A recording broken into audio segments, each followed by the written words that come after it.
Boa tarde, gente. Boa tarde a todos, a todas. Queria agradecer a presença de vocês aqui nesse dia de frio.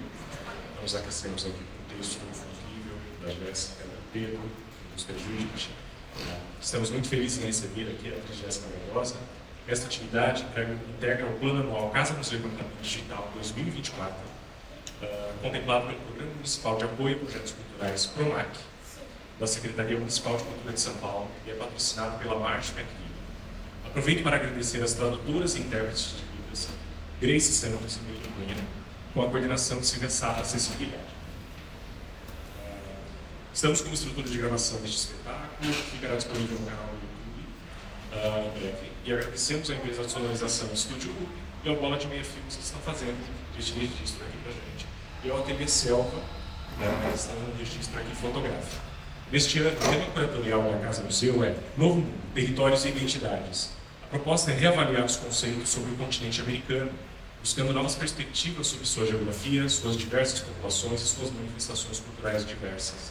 É neste contexto que convidamos Jéssica Barbosa para o solo teatral Em Busca de Judite, com direção de Pedro Sá Moraes e produção do Corpo Rasteado. Boa apresentação para vocês.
Uma vez, pediram à escritora inglesa Virginia Woolf que desse uma conferência com o tema A Mulher e a Literatura.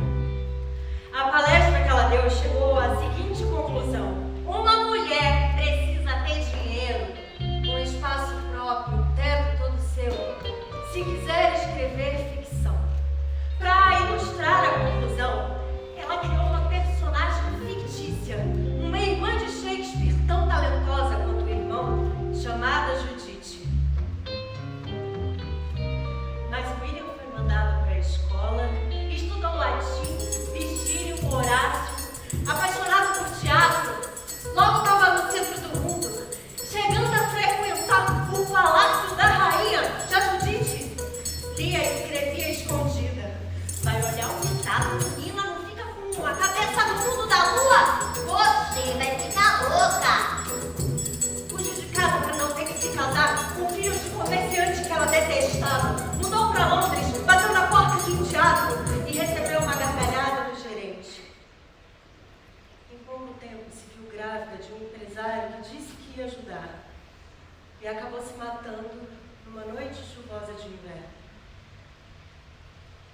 mulher precisa ter dinheiro, um espaço próprio, um teto todo seu, se quiser escrever ficção, disse Virginia Woolf.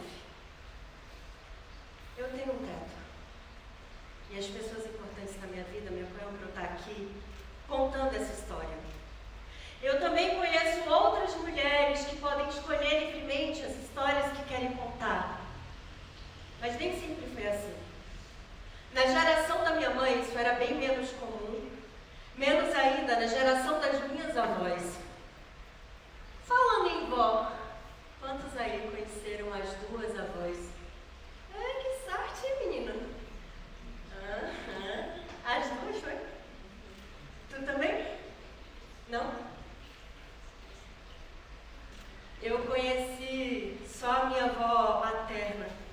Ela teve que fugir para casar com meu avô. Ele era preto. A minha avó paterna eu não conheci, mas eu sei que se chamava Judite.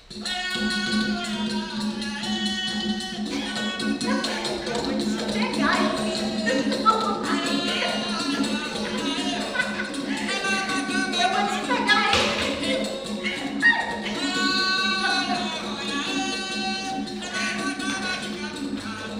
o trem maluco quando sai de Pernambuco vai fazendo tum-tum-tum até chegar no Ceará.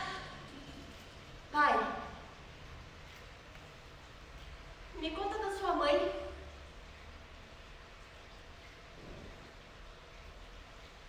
Até os 32 anos de idade, eu acreditava que minha avó tinha morrido num acidente de automóvel e que o meu pai havia sido criado pela madrasta.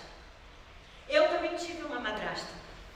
Nos anos que morei com meu pai, quando ela queria chamar minha atenção por alguma coisa, ela dizia: Jéssica, você vai ficar louca, louca. Eu tinha medo, muito medo. Era mal de família. 2 tios meus, irmãos do meu pai, haviam enlouquecido, perdido o tino, o juízo. Aquilo é louco! Um trem maluco quando sai de Pernambuco vai fazendo louco até chegar no Ceará. Meu pai cantava pra mim. Foi um paizão. Nasceu numa cidadezinha no interior da Bahia chamada Jacobina. A vida não foi fácil para ele. Aos 7 anos de idade já botava na cabeça um tabuleiro de doces feitos por tia Lenita e saía para contribuir com o sustento da família.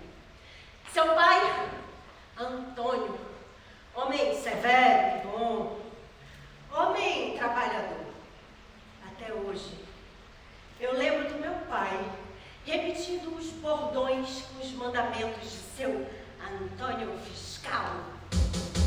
Essa é a casa do homem, quem não trabalha não come.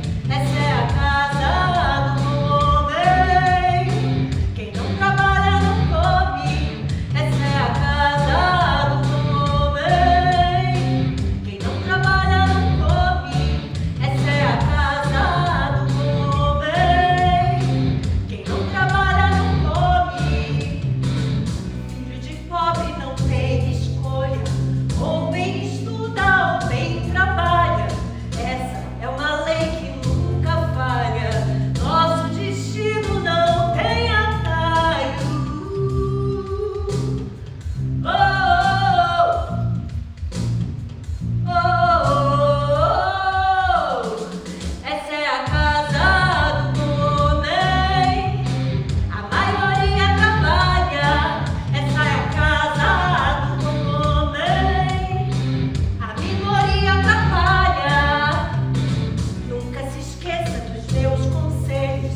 Sabe as palavras que diz teu velho? Saiba de cor a nossa cartilha. Honrar o nome da tua família. Oh, oh, oh. Até hoje, na cidade de Jacobina, a gente encontra gente que conheceu seu Antônio, que admirou a sua honradez, sua autoridade serena. Gente que apanhou fruta no seu pomar. Bem-vinda, menina. Bem-vindo, rapaz.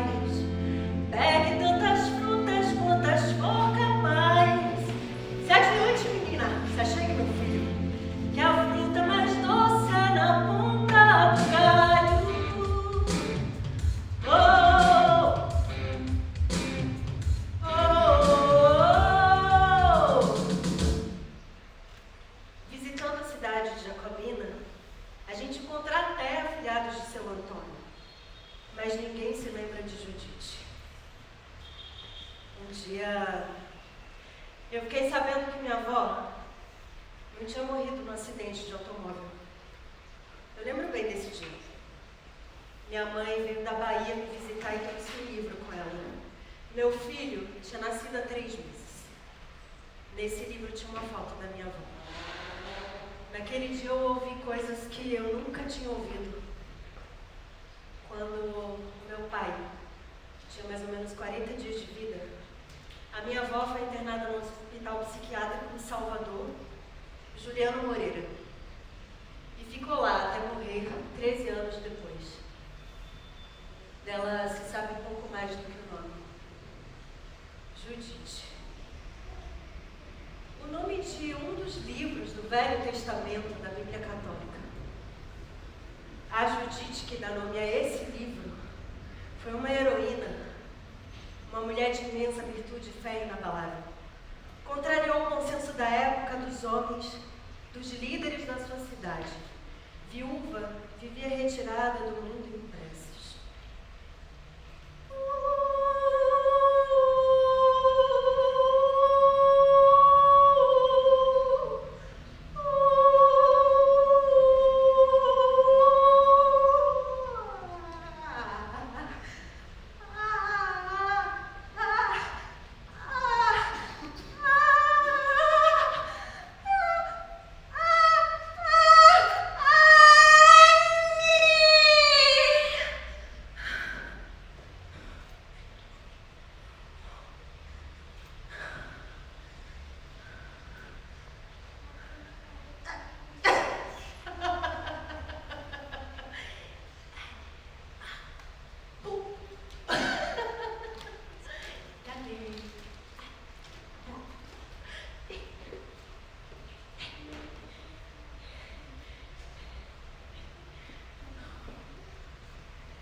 Pouco tempo depois de ouvir pela primeira vez a história da minha avó, um amigo me convidou para conhecer a colônia Juliano Moreira do Rio de Janeiro. Um espaço enorme, muitos prédios em ruínas, mato crescendo ao redor. Aqui, eu descobri que, assim como eu sabia muito pouco sobre a história da minha avó, também sabia muito pouco sobre isso que chamam de loucura. E sobre esse tipo de instituição onde ela passou os últimos anos da sua vida, o manicômio. Da loucura que tanto se fala, muito pouco se sabe de fato. O elefante está dentro da sala, mas ninguém pode tocar no assunto. As instâncias que regem a história, como forma de achar um caminho para a rotina de fúria e de dor. Põe amarras no desconhecido, pois a vida apresenta um problema que o pensamento não soluciona. A loucura na paixão extrema, mas também na razão cotidiana.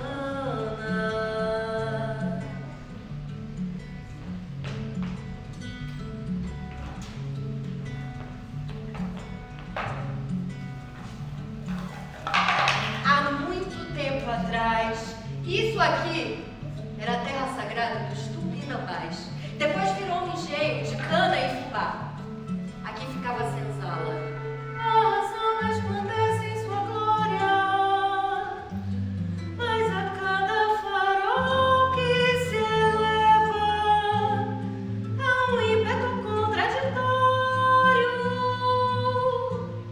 que revive a memória da treva. O livro de Judite começa quando o rei Nabucodonosor, bêbado de vaidade,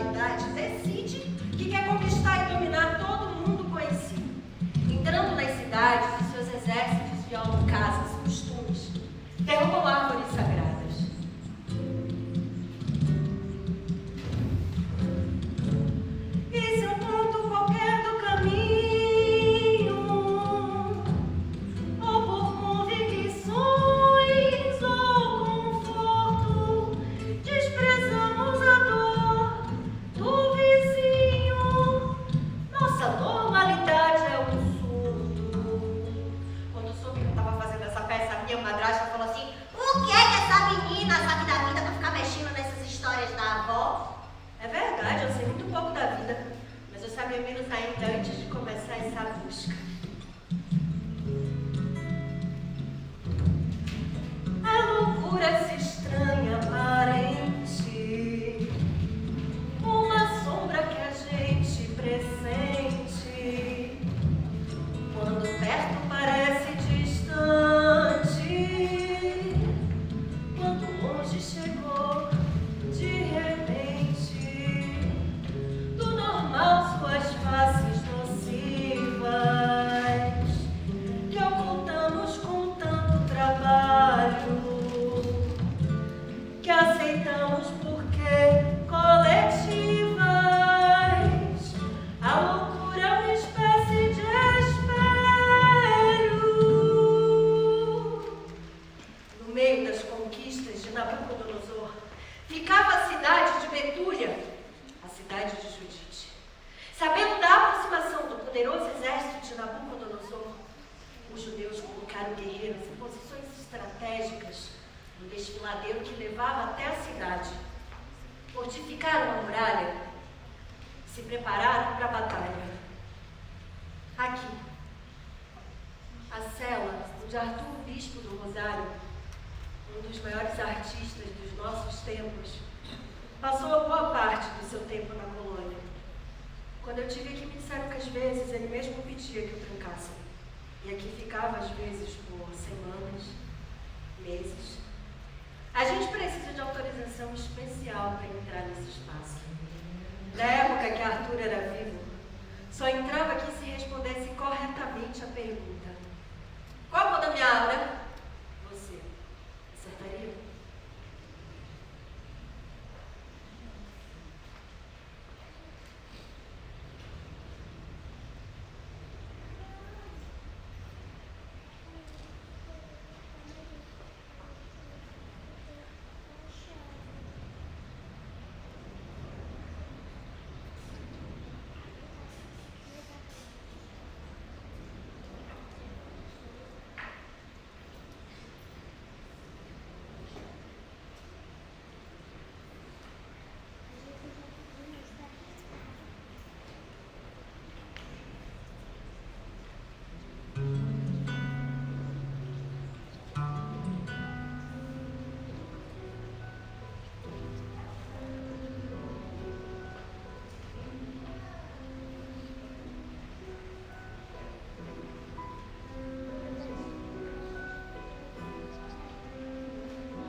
Dia 16 de agosto de 1957, senhorita Valdeci Barbosa. Recebemos na semana passada uma carta sua, endereçada para Dom Judite Alves Macedo. Infelizmente, a carta não pode ser entregue, em virtude de já ser falecida desde o dia 1º de julho passado. Sentimos que a senhora e seus irmãos ainda ignorassem este acontecimento tão importante em suas vidas, qual seja a perda de uma mãe, que, embora distante e afastada pelas circunstâncias, sempre viveu com o coração repleto de amor pelos filhos. As pouquíssimas cartas que recebeu sempre constituía para ela motivo de orgulho e satisfação.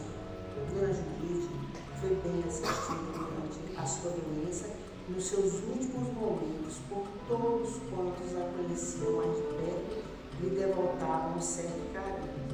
O seu enterramento foi continuamente providenciado pelo serviço social, às custas de suas próprias economias, que se achavam sob a custódia daquele serviço.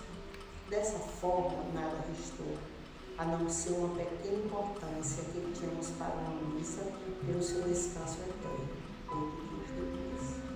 Incluso a presente, remetemos-lhe o retrato de seu irmão, por não ter mais a finalidade desejada. Atenciosamente, Iraci, assistente social.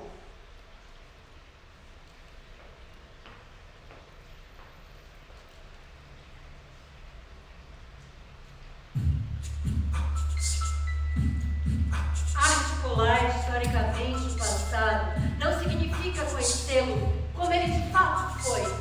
Significa se apropriar de uma reminiscência tal como ela relampeja no momento de um perigo.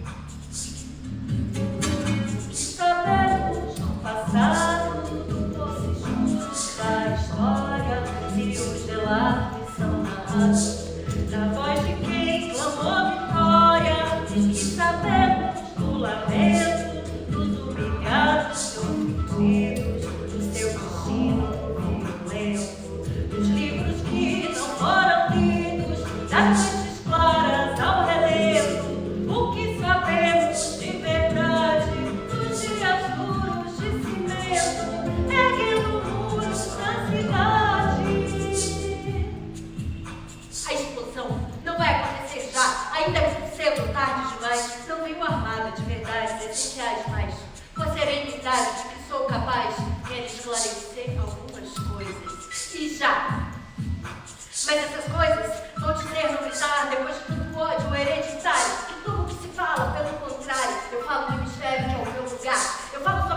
disseram que ela teve um surto e tentou sufocar o meu pai, seu filho recém-nascido, para que ele parasse de chorar, para que ele parasse de qualquer jeito, cala o menino, para! Não aguento!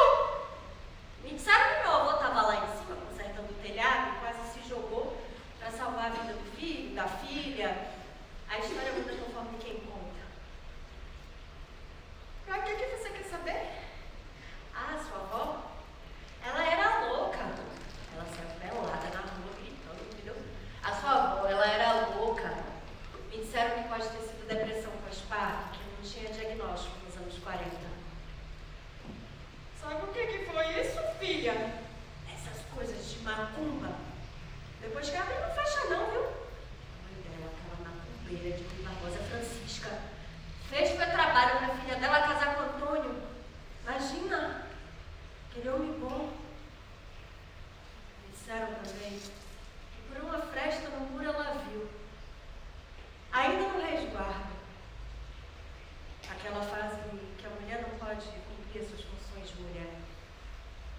No quintal corria água suja, e no varal balançavam coeiros, fraldas, camisolas. Então ela viu.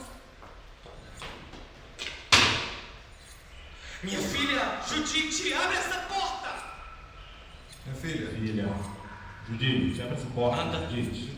Foi nada disso que você acha que viu.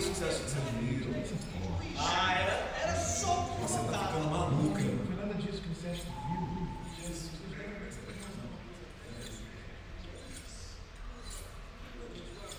Antônio e sua prima Helenita, num canto do quintal ou em outro cômodo da casa. Judite teria pegado os dois, pegado com a espingarda de Antônio, tentado matar. E depois se trancou no banheiro, único cômodo da casa que tinha chave.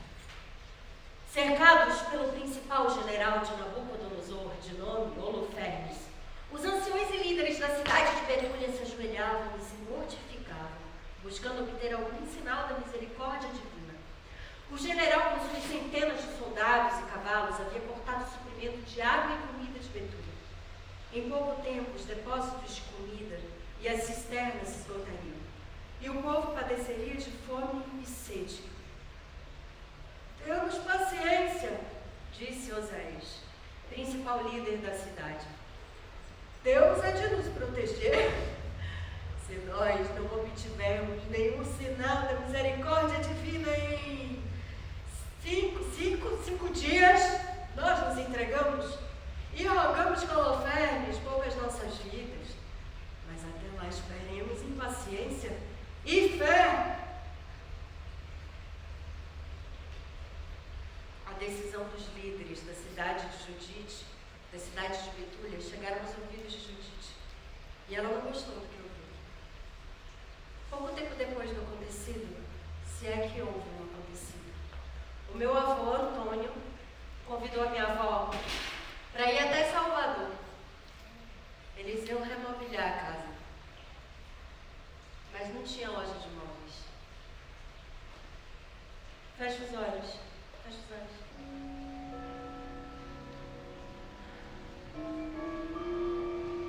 Você está encostado numa parede. Sente o sol. Sente o branco da luz do sol dentro do seu olho. Ele vai ficando vermelho. O sol vai ficando mais forte, batendo na sua cara. Seu corpo vai ficando colado na parede. Seus pés afundam no chão. O muro ao redor é alto. Não tem janelas. O cheiro forte. Tem outras pessoas lá. Você espera e ninguém chega. Você chama e ninguém ouve.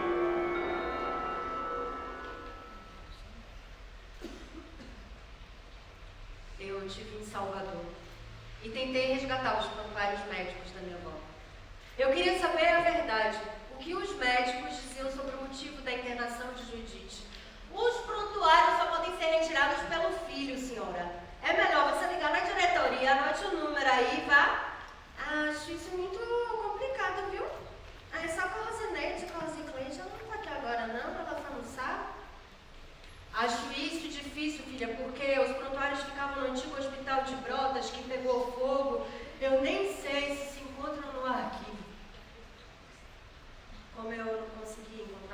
prontuários médicos da minha avó, eu fui pesquisar prontuários médicos de outras mulheres internadas na mesma época. É provável que o dela tenha sido algo mais ou menos assim. Cor, parda ou negra, estatura mediana, profissão costureira, classe não pagante, filho de 5, o mais novo com 40 dias de idade. Requerente da internação, o marido. Afirma o senhor marido que a esposa apresentou crise de agitação psicomotora e episódio de violência psicótica, chegando a atentar contra a vida do seu filho mais novo. Pesada tara hereditária pela vertente materna. A mãe, vítima de delírios religiosos como possessões e bruxarias, abandonou o lar durante a adolescência.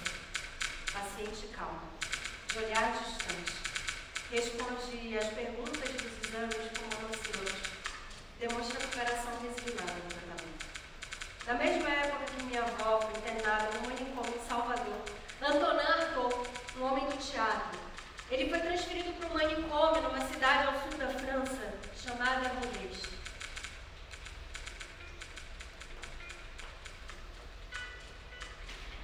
Nesse manicômio, ele foi sujeitado a muitas sessões de eletrochoque.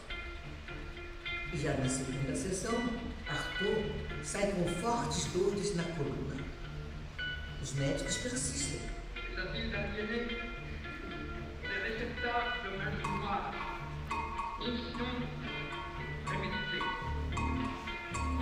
terceiro eletrochoque, a nona vértebra dorsal é fraturada e ele fica 2 meses de cama. Quando o seu sistema ósseo é considerado forte o suficiente para recomeçar o tratamento, ele ainda aquele momento passa por mais 12 sessões. E no ano seguinte, 3 outras séries de 12 quilômetros.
Sem remorso da chibata.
noite aqui.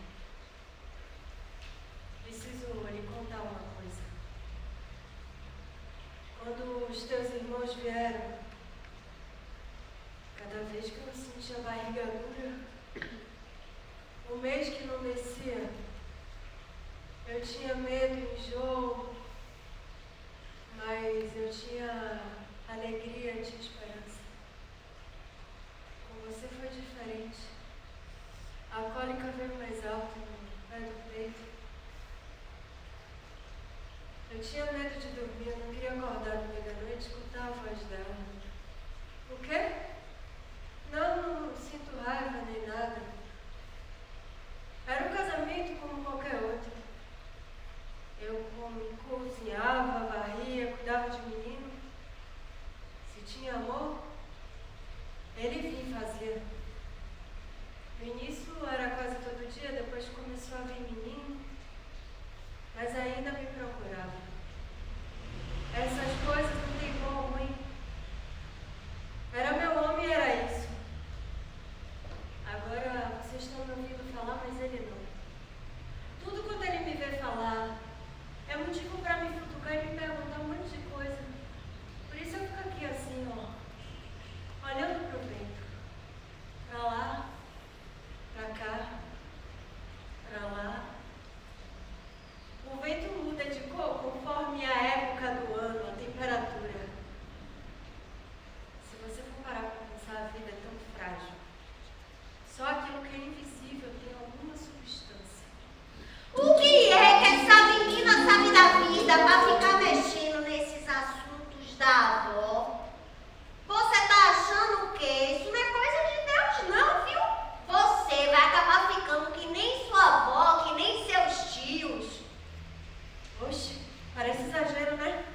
Quem é que fala assim com alguém?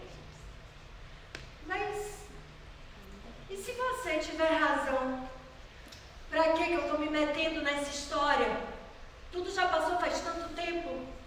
Será que não é melhor deixar morto enterrado que tá morto enterrado? Se não tiver nenhuma chave que me permita descobrir esse enigma. Louca que não entende as regras do mundo. Ataca moinho como se fosse monstro. Combina o passado como se fosse presente. Vai que a minha avó tentou matar alguém da família, meu avô estava tentando defender. O que eu sei é que eu não tenho como saber. O mundo, ele é como é. As pessoas são como são e não como eu gostaria que fossem.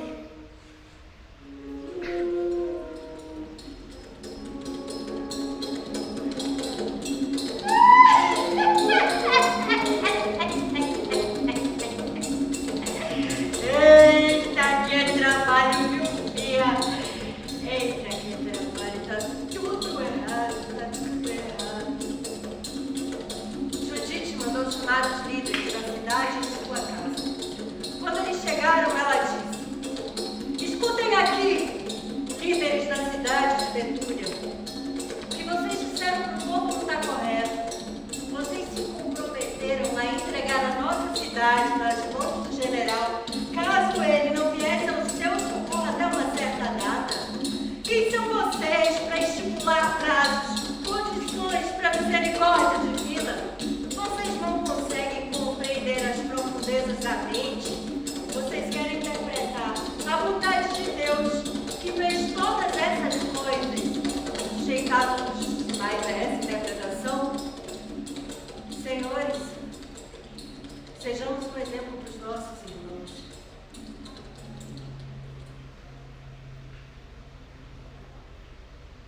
Eu não tenho escolha. Você consegue entender?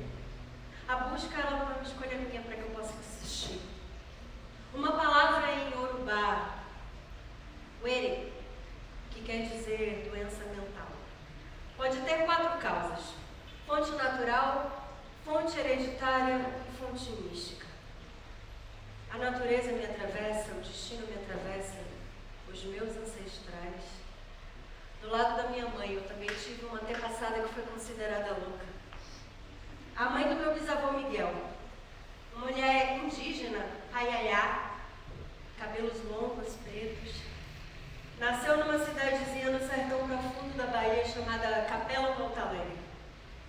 marido português batia muito nela. Sempre. Ela teve 17 filhos, vingaram 14. O marido colocava ela recém-parida para limpar o chiqueiro. A minha tataravó era trovadora. Trovava nas ruas com uma borda de sabão, com um pedaço de sabão.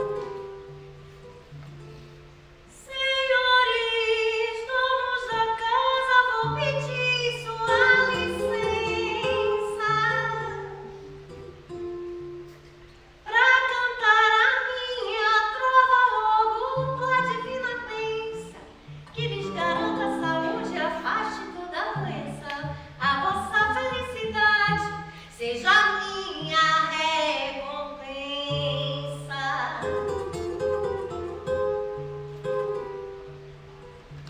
As humanidade avança pelos braços da ciência. O olho que tudo vê, o braço que tudo alcança. Não há mistério no mundo, acaso, coincidência, que os ilustres cientistas não expliquem numa sentença.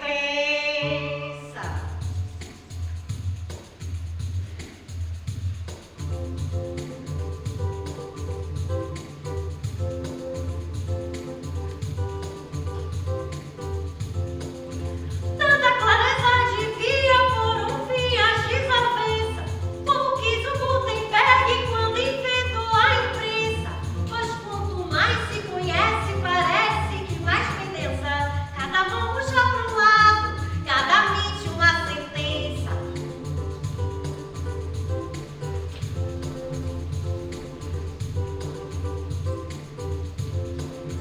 O que um dia descobriram na cientificidade, que não era absoluta a tal da neutralidade, porque há sempre o interesse de quem fala e de quem mede.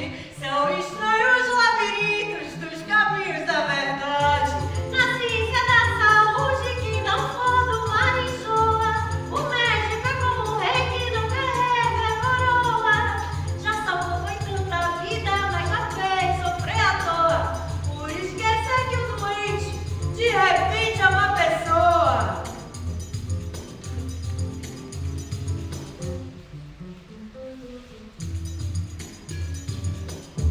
Num tempo tanto soturno que mandava o general, deixaram foi tanta gente trancada nos hospitais. Sem esperança de cura, trancaram foi por trancar. Foi no agarre de pescoço pra esse negócio mudar. Enfim, de toda a ciência há muito o que criticar, mas a moda nesses dias virou desconsiderar tudo que dá autoridade à palavra contrariar. O tempo que era futuro parece medieval.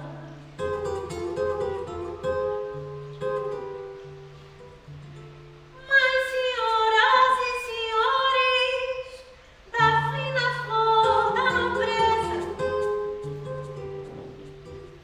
pela atenção agradeço, pela graça e gentileza. Ofereço a minha trova castiça por natureza, pois que se o bem dura pouco, ligeira vai ser a tristeza.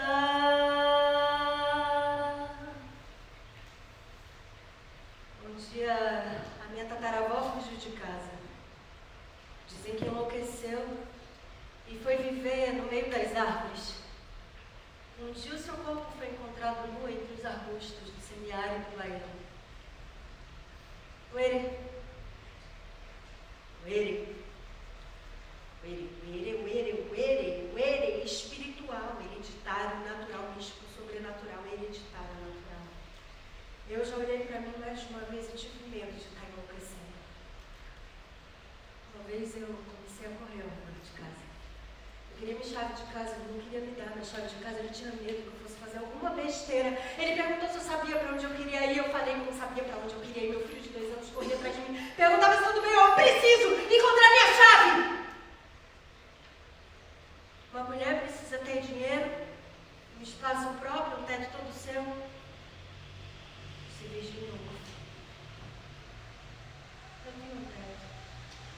E as pessoas importantes na minha vida, meu pai por estar aqui contando essa história. Mas a chave sou eu que preciso encontrar. Vocês sabiam que Virginia Woolf também sofreu do mal do espírito? Ele acometeu tanta gente importante. De Ernesto Nazaré a Nijinsky, de Van Gogh a Beethoven, Lima Barreto, Estamira. Toda a família tem alguém que perdeu o tino, o parafuso, o juízo. Na cidade de Itaguaí, o alienista Simão Bacamarte resolveu internar todos os loucos num grande edifício especializado, a Casa Verde. Com o tempo, seus estudos o levaram a ampliar o território da loucura, e ele viu que gente considerada normal também era desequilibrada. Aquela dali, amor das pedras. Essa daqui, a ausência de medo. Aquele outro, medo de tudo.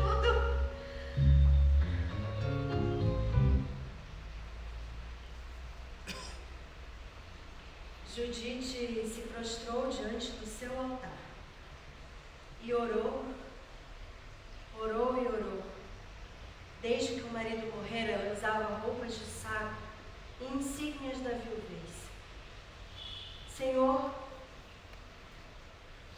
olhai os atos dos nossos inimigos, que através dos meus braços e dos meus lábios, o seu orgulho seja cortado com sua própria espada. Aqui, na cela, a luz entra por uma fresta lá em cima. Na parede ainda tem as marcas com os desenhos dele. Foi aqui que Arthur, bispo do Rosário, ouviu a sua missão: representar todas as coisas existentes no mundo para apresentar no juízo final. Bispo, essa é a cor da sua aura. Ela é azul. Eu acho que eu descobri o que eu vi. Eu não alcanço representar todas as coisas existentes no mundo e nem sei pensar no juízo final. Mas os meus antepassados, eu quero representar com justiça no dia em que tudo se concretiza, que é o dia de hoje.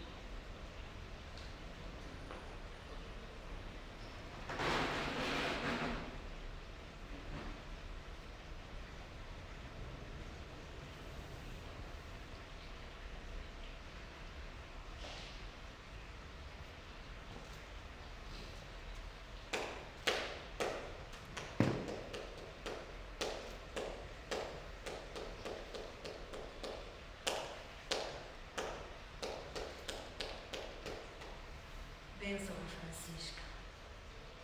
Me disseram que tu tinha um terreiro e que partiu, deixando os teus santos para tua filha Judite.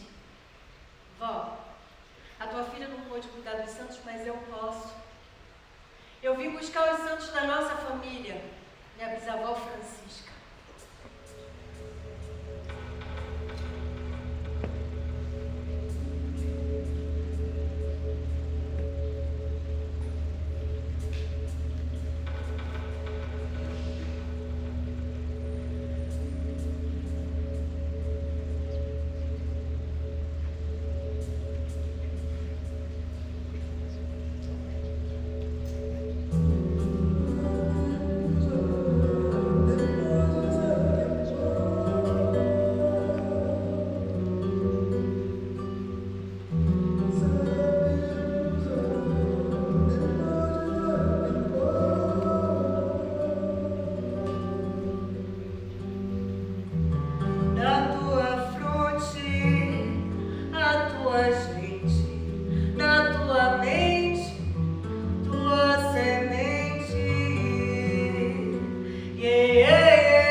se cada movimento fosse conduzido por um impulso maior, Judite se despiu das suas roupas brutas de viúva e vestiu pela primeira vez em muito tempo seu vestido mais bonito.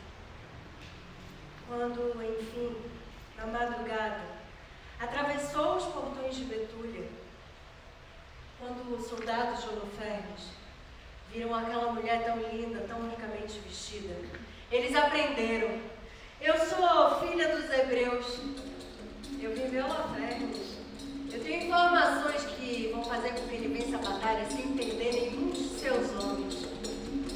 Você salva a sua vida, vem contra o nosso mestre. Eles então o levaram até a tenda do general, que repousava sobre um toldo de púrpura e ouro e esmeraldas. Não tenha medo, mulher. Aqueles que decidem servir a Nabucodonosor eu nunca fiz e nem farei nenhum mal. Permita então que a sua serva fale diante da sua presença. Eu prometo que falarei somente a verdade, disse Judite. Ele ficou impressionado. Quem é essa Judite? Quem foi Judite?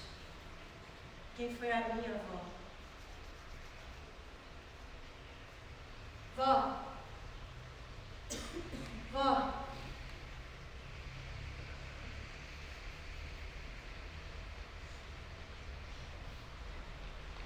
Eu juro,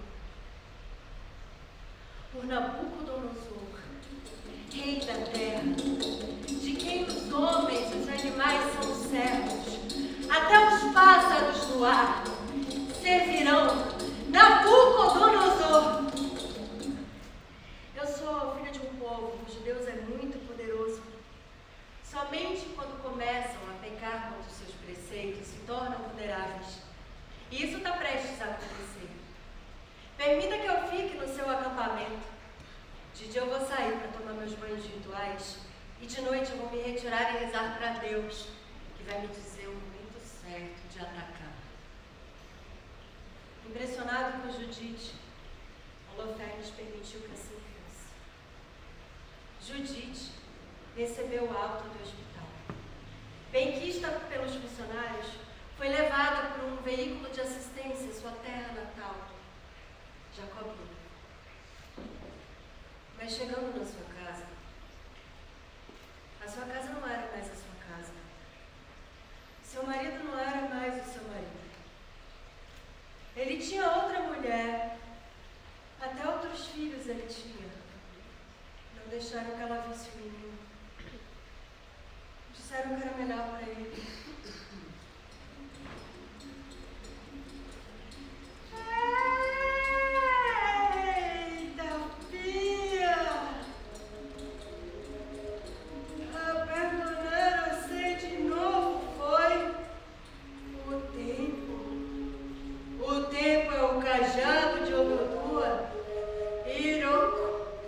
Árvore mais alta, viu tudo, sabe tudo e ensina tudo.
Judite aceitou cordialmente, embora seguisse os preceitos da sua religião, comendo e bebendo apenas o alimento que preparava na sua terra.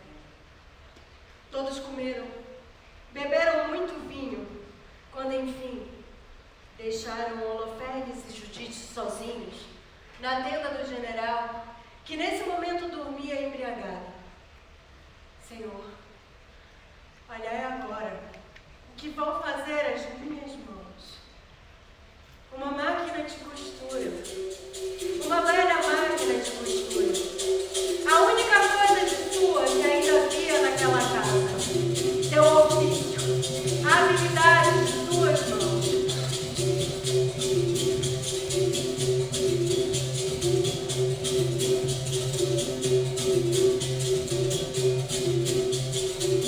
Desembainhou a espada de Holofernes e com 2 golpes na nuca decepou-lhe a cabeça.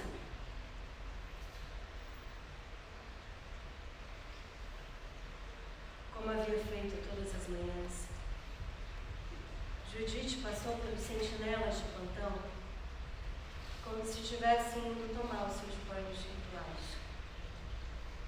Os guardas, pensando que Holofernes dormia nos braços da bela Judite, levaram muito tempo até ter coragem de chamá-la. Quando, depois de muito chamar sem ter resposta, entraram na tenda, o terror se espalhou pelas tropas. Judite chegou a Betúlia e entregou a cabeça de Holofernes aos líderes da cidade, que espetaram no topo de uma lança. As forças de Holofernes, muito mais fortes e muito maiores, fugiram em desespero e nunca mais voltaram a perturbar a paz de Betúlia.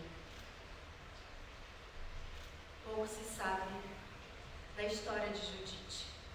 Ela voltou para o Hospital Juliano Moreira em Salvador, não mais como paciente, mas como costureira. Toda mulher precisa ter dinheiro, um espaço próprio, um teto todo seu. Se quiser escrever, esqueça. Esqueça o quarto só para si. Escreva. Escreva no ponto de ônibus, lavando os pratos, na fila da Previdência, entre o dormir e o acordar. Quando não tiver nenhuma outra opção, escreva a sua história. Bate na cabeça, menina, o que a vida ensina é de muita gente, viu? Essa tua sina.